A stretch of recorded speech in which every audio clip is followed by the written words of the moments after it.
Dear gentle sewists, welcome back to another tutorial. In today's class, I am going to be showing you how to cage properly and also how to convert a straight looking regilene boning into a curved regilene boning. And you are going to be able to achieve this curved regilene boning in about 1 or 2 minutes. The technique is pretty easy to follow and it is not stressful at all. Let's get right into it. Also, I am going to be caging on my ST, my interfacing, and this is a 100% cotton interfacing. I have gone to use the same pattern to cut my main fabric, my lining, and also my interfacing. This is the wrong side of the interfacing, and this is the part that has glue on the interfacing. For my main fabric, I ironed the same cotton interfacing on my main fabric, and on my lining, I did not use any interfacing on my lining. Like I'm going to be using the curved regilene boning for the outer part of the cup alone, both at the top and on the sides. But for the inside caging, we are going to be using the straight regilene boning like so, without converting it into a curved regilene boning. All the way down to this edge. Determine that and cut it out. I have this, so this should be able to cover from here to here. Also determine what will be enough to cover from here to here, then cut it out. First step is to trim out a portion on the sides, trim it out on both ends, this end and this end, trim out about 1 inch. Once you trim it out, it's going to reveal, just use your hands to pull down the fabrics covering the fishing line. Okay, it's going to reveal some fishing lines to you. So once you have this, you can get your plier, and this is a very tiny plier I'm using. So imagine you working with a big plier, it'll be very, very easy. So you're going to hold all the ends of the revealed fishing line, then you're going to pull down this fabric that is holding the fishing line like so. Keep pulling. Can you see? Can you see it's coming out already? This is very easy. So once you pull this way, you're going to adjust it at the back.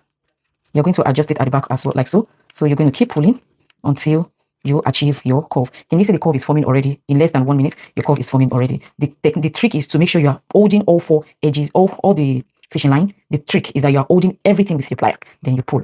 And that is it. Continue pulling.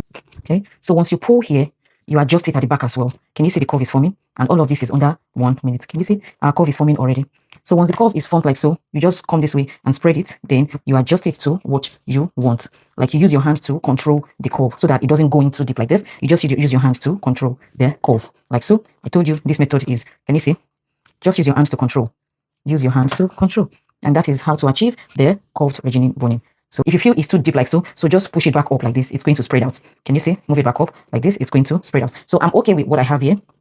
What I have here should be enough to cover my cup like this. So also once I'm done, once I'm comfortable with the curve I have, I am going to trim out this excess that I have popping up here. I'm going to trim it out. Then I am going to sew, and I'm also going to go ahead and curve another batch that I'm going to use for here. So next, once you have this, you're going to set it aside, one for each cup. The next step is to cage our interfacing. So determine from here to here at the top. So just locate the midpoint. It's a rough estimate. So just locate the midpoint. Once you locate the midpoint like so, on this side, you're going to split it into 2. Okay. So you're going to do something like this and something like this. Okay. So just mark out this midpoint. We are not going to be caging exactly on the midpoint. So this point, just split it into 2 halves. So it might not be equal. So just split it into 2. So I'm picking here and here. So I have here and here. Okay. So on this side as well, you're going to split it into 2. I have here and I have here as well. Okay. So which means we have 1, 2, 3. 1, 2, 3, 4, 5. Okay, just ignore this middle part. So next step is to connect the one on the side. You're going to connect it down to the midpoint on the bottom. But mind you, you're not going to stop. You're not going to stop exactly on this sewing allowance. You're going to come up a little by maybe like a 1/4 of an inch. Okay, so I'm just going to connect it like that. Okay, the second curve I have, I'm going to come connect it to the sides of this part. So it's just a slight curve. It's not a deep one. Can you see? So in case you can put this on your bust arm just to be sure of what you're doing. The same thing we did on this side, we're going to replicate it on here. So pick one of these, the one close to the side. All right. So you're going to bring it like so and bring it to the point where these 2 meet. But like I said, do not bring it to the seam allowance. Come up by about 1/4 of an inch before connecting. So I'm just going to do that as well here. Okay, so lastly, you're going to bring this here and make sure it comes to bring it to the side. All right, I'm going to show you that now. All right, so this is what we have for the caging. So I'm going to go ahead to my sewing machine and I'm going to cage, but I'm going to carry you along with the process of the caging. First thing you need, the first part you need to cage is the upper part. All right. So, and when you're caging, okay, make sure you come a little bit like a 1/8 of an inch away from the seam allowance. All right. So I'm just going to come down by 1/8 of an inch. And before I do that, I'm also going to place a tape, a masking tape on the edge of my boning. So now this is a curved boning. Please take note. This is the curved boning, and you're going to place it here. But come down by about 1/8 of an inch before placing it. Also come in from this side by about 1/8 of an inch before placing it. So I'm just going to go ahead and sew that down before we proceed with others. Okay, I've gone to sew the top of the regilene of the caging. This is the first part of the caging. That is the upper part. All right. So for the upper part, and I'm also using a contrasting thread so that you can see it clearly. For the upper part, you're going to sew down the first the top part. Okay, don't sew here down yet, so just sew the top part. Then you're going to pick your straight regilene boning and you're going to insert it on the now. We want to cage the inside part before we use the curved regilene boning to finish up the outer edge now. And I also mentioned to you that you're only going to be using the curved boning for the top part and for the outer edge. Now use your straight boning, insert it underneath like this, insert it underneath like so, and sew down. All right, so just follow the lines that you have drawn. So I'm going to use the straight boning to do the 1, 2, 3, 4, all the 4 sections here. All right, so just do this first, then do this side first, then you come to this other side, or you work on this side first before you work on this side. And also make sure that you trim out the seam allowance here. Don't forget, you're going to push it underneath like so, then you're going to sew it down both sides.